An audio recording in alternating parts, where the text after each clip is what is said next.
கட்டாயமாக ஒரு மனிதனின் மனதிலிருந்து தீய எண்ணத்தை எடுக்கவே முடியாது.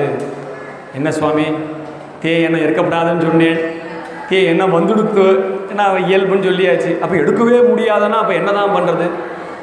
இப்போ இங்கே நிறையா பெண்மணிகள்லாம் இருக்கு, காத்தால வாச தெளித்து கோலம் போடுற பழக்கம்லாம் இருக்குதுன்னு நம்பிக்கையில் சொல்கிறேன்.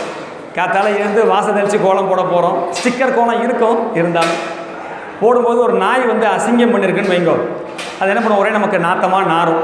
அதை என்ன பண்ணுவோம், எடுத்து அப்புறப்படுத்திடுவோம். அப்புறமா என்ன பண்ணுவோம், நாரும். அதுக்கு என்ன ஒரே வழி, கொஞ்சம் மண்ணை அள்ளி அது மேலே போடும் இல்லையா?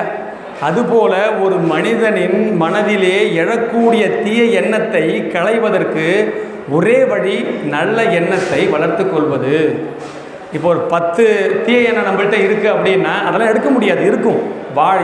இறந்து போகிற வரைக்கும், முருகப்பெருமானின் திருவடியை அடைவது வரைக்கும் என்ன இருக்கும் நம்மள்கிட்ட?